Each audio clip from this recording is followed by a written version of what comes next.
ติดไปในรูปของการนั้นไปครับเลย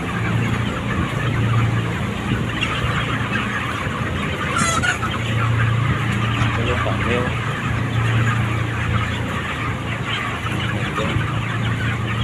วันช่องนี้ก็ปิดทางกล่องเลยวันนี้ปีกให้นะแต่ว่าก็จัดเสร็จแล้ว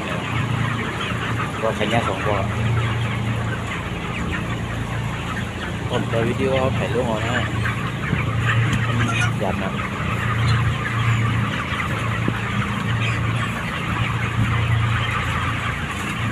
หรือว่าถ่ายรูปนะครับก็ถึงว่าไม่ต้องเหตุการณ์ที่นั่นที่ไหนแล้วก็มันกระจายใครในรถในร้านนะครับไม่น่าวนเลย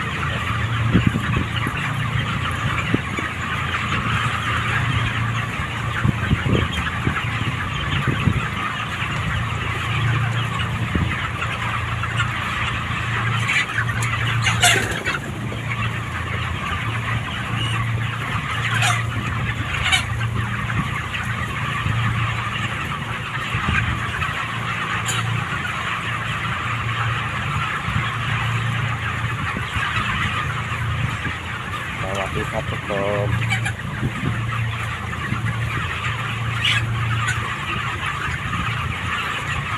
วันนี้ก็ไล่ไปนะครับ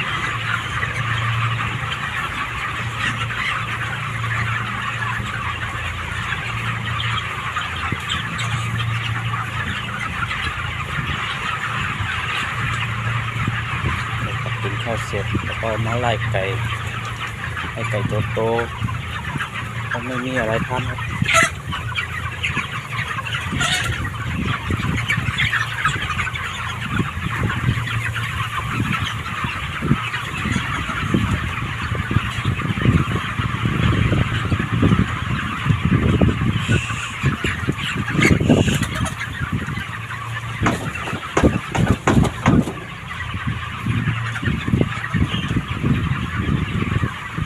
ไก่ตัวใหญ่มากเลยครับตัวผู้จะเยอะกว่าตัวนี้ผมมันน่าจะแต่ตัวนี้ก็ใหญ่ครับตัวนี้ก็ไม่ธรรมดาก็กินอาหารเก่งครับ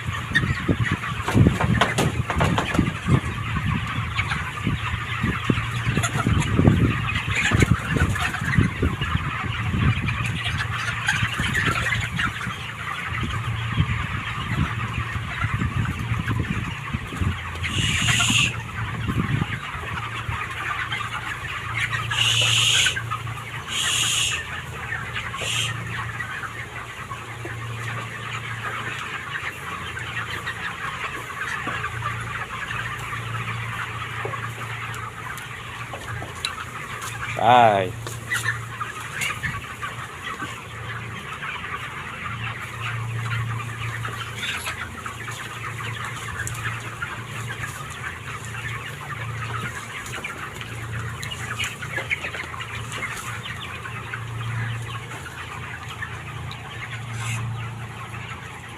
นี่คือสุดท้ายครับ